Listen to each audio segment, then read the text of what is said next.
I'm United States Senator Bill Cassidy, and I'm concerned about a lot of things, but one of them I'm particularly concerned about is U.S. jobs going to China, and I'm going to speak to some people about it.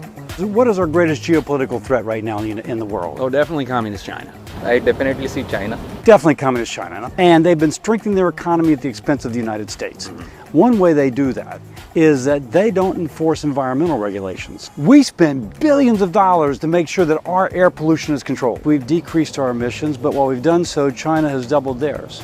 They don't enforce, lowers their cost of manufacturing, and incentivizes our jobs to move from the U.S. to move to China. They get our jobs, we get their pollution. That's wrong. We've lost 2.5 million jobs in 20 years. And you know what else is wrong? They use that increased revenue to build up their military. It's the worst of three worlds. We lose the jobs, we get the pollution, and we're less safe. So I've got a solution. We make them pay.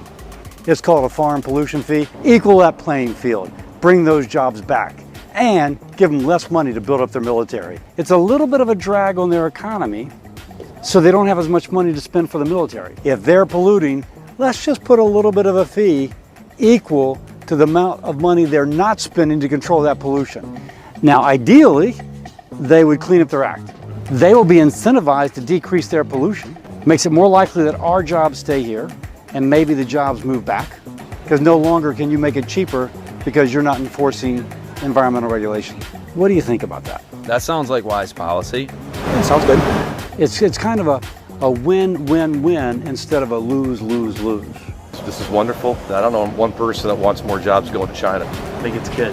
Appreciate your contribution to the dialogue up here. These are important conversations that need to be had. I thank you for talking. Well, thank you. Good. Great conversation with Americans from across the country. Every one of them said it would be reasonable to make them pay for the pollution that right now they're making us pay for. I'm about making the Chinese Communist Party pay, not the American consumer.